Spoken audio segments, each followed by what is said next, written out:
Dans ce tutoriel, je vais vous expliquer comment réaliser un log de votre appareil Lowrance tactile, non tactile ou Elite. Je vais maintenant me diriger vers un spot de pêche que je connais bien où les cartographies sont peu enrichies. Je profite en plus du Structure Scan, je vais pouvoir activer mon overlay pour bénéficier du Structure Map à l'écran, ce qui va vraiment me permettre d'effectuer des logs de qualité, de pouvoir superposer les traces afin de vraiment obtenir des logs très précis. Me voici arrivé sur mon spot. Maintenant, je vais vous expliquer les différentes démarches à suivre pour effectuer un bon log. Premièrement, je lance une trace afin de savoir exactement où je suis passé. Une nouvelle trace. Voilà. Deuxièmement, je vais pouvoir activer mon overlay structure pour bénéficier du structure map et correctement caler tous mes passages. Comme ceci. Troisièmement, je lance mon log de ma page sondeur. Dans le menu avancé, log sondeur, je crée un nouveau log que je vais enregistrer pour moi dans ma memory card bottom. Si vous bénéficiez du structure, vous cochez ouvrir tous les canaux et j'enregistre. C'est parti.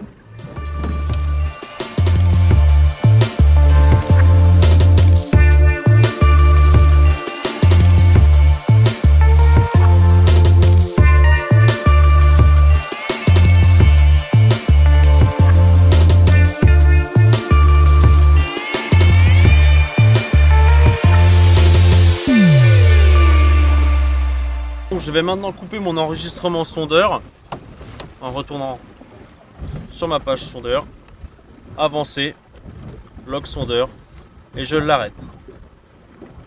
Je vais maintenant pouvoir partir vers une deuxième zone un peu plus haute où je vais effectuer un nouveau log. Je vais maintenant attaquer la seconde partie de ma zone. Pour ceci, je vais lancer une nouvelle trace, une couleur différente. Il est toujours préférable d'effectuer 2 logs car au cas où il m'en reste toujours un. Une nouvelle trace d'une couleur différente. Et je vais pouvoir relancer mon deuxième log.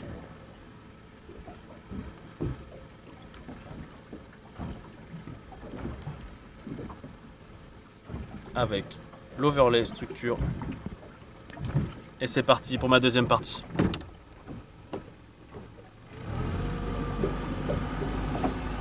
Je viens de terminer mon deuxième log. Je vais donc pouvoir l'arrêter en retournant sur ma page sondeur dans le menu Avancer, Log sondeur, Stop. En retournant sur ma page GPS, je vais pouvoir constater que j'ai fait en sorte de bien superposer mes deux logs sur mon HDS afin de pouvoir les fusionner comme il se doit et d'obtenir la meilleure image possible. Pour la partie à terre, j'ai demandé à Julien Berthaud, pro-staff Lowrance chez nous, de venir en ma présence pour nous expliquer les différentes fonctionnalités et le fonctionnement d'Insight Genesis. Alors oui, en effet Alexandre, dans la suite de ce tutoriel, on va aborder le côté informatique d'Insight Genesis, puisque après avoir réalisé les logs, il va falloir les traiter. Pour cela, on va se rendre sur le site Insight Genesis, donc insightstore.navico.com. Voilà. Une fois que l'on est sur ce site, on va aller s'enregistrer ici en cliquant sur Sign Up. Full name, donc vous allez rentrer vos noms et prénoms. En adresse email, vous allez pouvoir mettre votre adresse mail ici, la répéter pour la confirmation.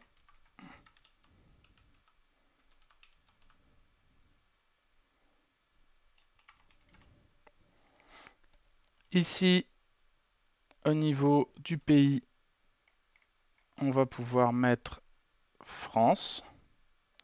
Votre password, vous tapez le mot de passe que vous utiliserez à chaque connexion. Et ici, vous confirmez le code qui s'affiche à l'écran. Vous cliquez ici sur Continue. Une fois que c'est fait, vous allez pouvoir vous identifier. Moi, je ne vais pas jusqu'au bout de la démarche parce que mon compte existe déjà. Vous tapez votre adresse email ainsi que votre mot de passe. Ça va avoir pour action de vous emmener sur la page qui rappelle toutes les données relatives à votre compte que vous venez de référencer. Si certaines ne sont pas bonnes, vous pouvez les modifier. Pour la suite de ce tutoriel, on va se rendre ici dans l'onglet Inside Genesis. Dans Inside Genesis, ici au niveau de ressources, on va télécharger le logiciel qui s'appelle Inside Genesis Upload Tool. En cliquant dessus, je lance le téléchargement ici. C'est quelque chose de très rapide. Ce petit logiciel va nous permettre, une fois installé, d'envoyer nos logs vers le serveur pour être traités. Donc, une fois le téléchargement terminé, je lance l'installation. Je valide. Je clique sur Setup. On suit tout simplement le programme d'installation en acceptant les conditions d'utilisation. Et j'installe. Cela prend quelques secondes. Voilà, c'est terminé. Maintenant, si je me rends sur mon bureau, j'ai un raccourci que je peux aussi retrouver dans le menu démarrer ici, ou alors encore dans Contour Innovation, dans Inside Genesis Upload Tool. Alors maintenant que mon logiciel est installé, je vais aller récupérer ma carte SD qui m'a servi à faire mes enregistrements. Donc ici pour moi, eh bien, la carte SD du bas que je vais insérer dans mon ordinateur et je vais pouvoir lancer le logiciel Inside Genesis Upload Tool. Voilà, une fois que le logiciel est lancé, on va s'identifier avec les identifiants que l'on a déterminés tout à l'heure sur le site Inside Genesis. Hop. Et le mot de passe. Puis login pour s'identifier. Voilà, je suis identifié. Maintenant, je vais pouvoir aller sélectionner mes fichiers. Lorsque je clique sur Select File, je vais pouvoir aller dans ma carte SD. Ici, je trouve le sonar 4x0 qui est le premier log que l'on a fait tout à l'heure, puis le sonar 3x01 qui est le deuxième. Je vais sélectionner les deux, puis ouvrir. Mes deux logs apparaissent ici. Je laisse bien ces deux cases décochées pour ne pas envoyer ces logs en privé. Puis, ici, je valide sur Upload. Pour la première utilisation, vous allez devoir accepter les conditions d'utilisation d'Inside Genesis en cliquant sur Accept. Une fois que c'est fait, les logs automatiquement vont être compressés pour prendre moins de taille, puis ensuite seront envoyés vers le serveur. Cela peut prendre, selon la taille des logs, entre 2 et 10 minutes si les logs sont vraiment lourds. Donc là, on voit que le premier log qui était bien moins lourd que le second a déjà fini sa compression. Quand le statut passe en uploading, c'est que l'envoi est en cours. Ça y est, l'envoi de mes logs est terminé. Ça m'a pris à peu près 5 minutes. Maintenant, je vais pouvoir me rendre à nouveau sur le site Inside Genesis. Ici, dans la partie My Uploads, je vais pouvoir aller dans le secteur concerné. Pour moi, ici, English Channel. Tous les autres, ce sont d'autres secteurs sur lesquels j'ai réalisé des logs auparavant et où j'ai déjà généré mes propres cartes. Je vais donc aller ici dans English Channel où je retrouve mon sonar 4x0 et mon sonar 3x01. Ici, si je clique sur View Trip que je vais afficher dans un nouvel onglet, je vais laisser tranquillement la page se charger. Je vais faire de même pour celui-ci. Ici, le temps que ma carte soit générée,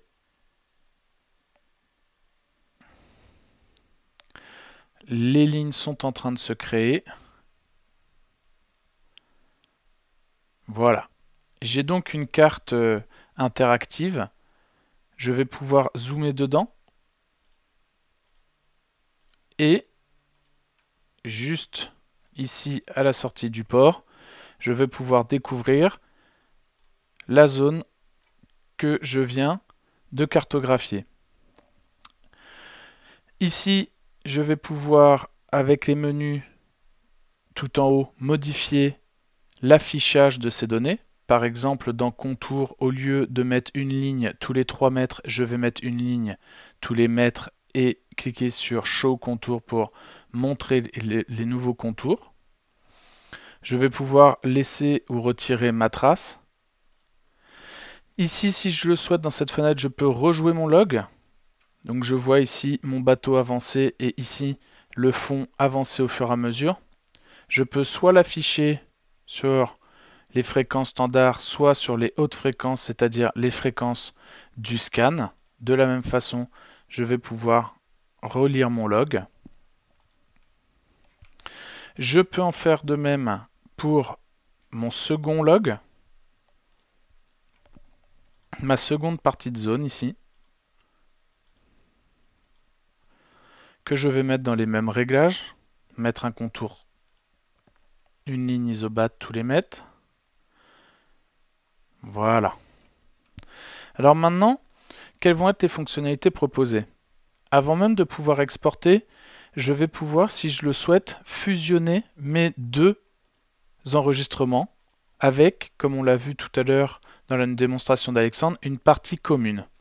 Je vais donc aller ici dans Merge Trip, qui va me servir à fusionner mes deux logs. Je vais sélectionner ici mon triple 01 et ici mon quadruple 0.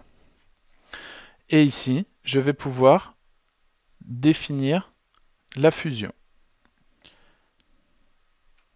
Les deux ont été très rapidement fusionnés.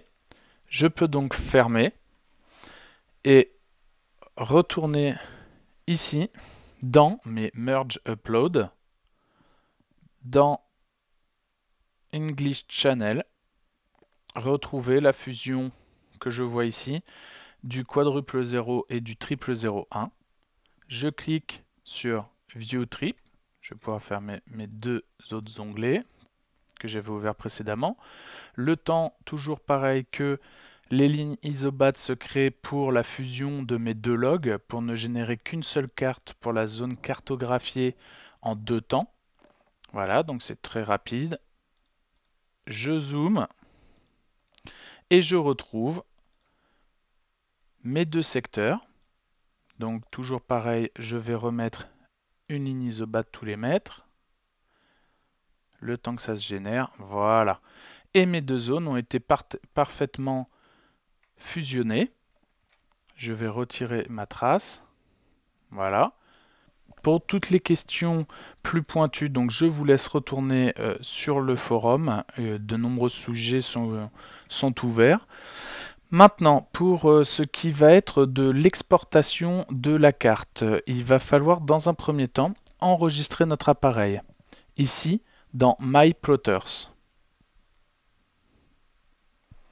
Pour ce faire, je vais avoir une étape importante, c'est de se rendre sur mon HDS, au niveau du menu principal dans Paramètres, à propos, et de venir ici relever le numéro de série de l'appareil et son contenu ID. Maintenant que vous avez relevé ces informations sur votre HDS, retour sur le site Inside Genesis dans My Plotters. Je vais ici sélectionner le modèle d'appareil que j'utilise, pour moi un HDS Gen 2 touches. Je vais lui donner un nom pour pouvoir le retrouver dans la liste, parce que je peux mettre jusqu'à 6 appareils. Voilà. Et je vais renseigner les champs avec les informations recueillies directement sur l'appareil. Et je crée l'appareil. Voilà, maintenant dans My Plotters, je vois ici le modèle de mon appareil, le nom que je lui ai donné, son numéro de série et son contenu ID. Si vous faites une erreur lors de la saisie, vous pouvez éditer avec cette touche, ou si vous voulez supprimer l'appareil, vous pouvez le supprimer avec cette touche. Maintenant, je vais exporter ma cartographie que j'ai générée tout à l'heure en les fusionnant. Donc ici dans English Channel, View Trip,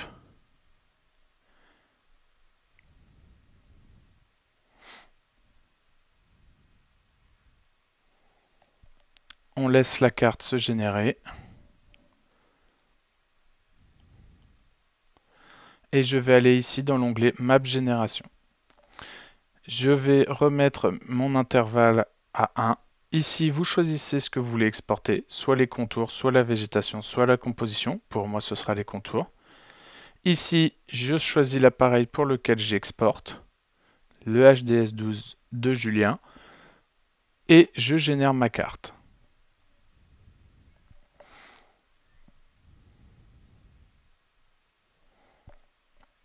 Voilà, ma carte est générée. Je peux cliquer sur Save pour la sauvegarder. Je vais ici la sauvegarder sur mon bureau. Je vais lui donner un nom.